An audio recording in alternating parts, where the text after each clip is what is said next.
The 13th Amendment, ratified on December 6, 1865, officially ended the institution of slavery in the United States. The amendment states that neither slavery nor involuntary servitude, except as a punishment for crime whereof the party shall be duly convicted, shall exist within the United States or any place subject to their jurisdiction. This amendment, passed during the Civil War, was the first constitutional amendment adopted in over 60 years. The 13th Amendment had no single author, but the key contributors were Congressman James M. Ashley, Congressman James F. Wilson, Senator Lyman Trumbull, and Senator Charles Sumner. The amendment was made to appeal to Northern Republicans and Democrats.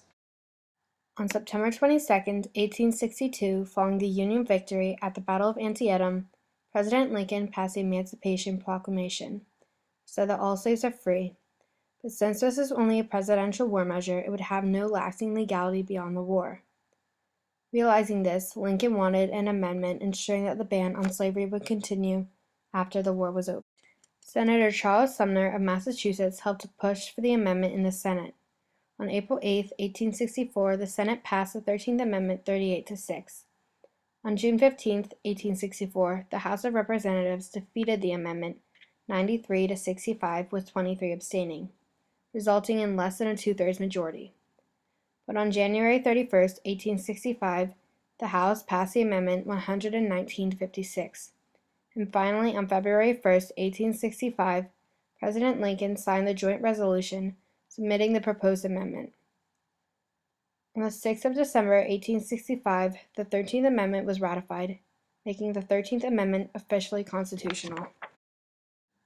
Hodges v. United States is a Supreme Court case from 1906 charging 3 white men and other lower-class white citizens for threatening black lumber mill workers with violence. Their goal was that they wanted to have the African American workers quit their jobs at the lumber mill so that they could take their jobs. This case originally started as a small case in Whitehall, Arkansas, where the violence and threatening were happening. It became a larger case after William G. Whipple, the district attorney of Whitehall, wanted to send out a bigger message to people. The question from the beginning of the case was, did the 13th Amendment really get violated? The argument was that since the government was in charge of making sure that people are paid for their labor, which is their right and part of their freedom, having people threaten them and make sure that they don't get paid goes against that freedom and therefore goes against the 13th Amendment. Because of all the controversy, the Supreme Court said they would hear the case. The court's ruling was based on the difference between slavery and the denial of freedom.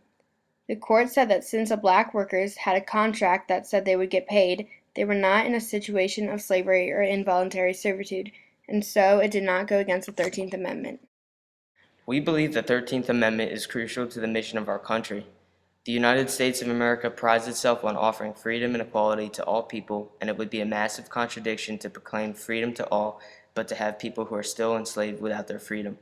We believe that this is one of, if not the most important amendments in our Constitution.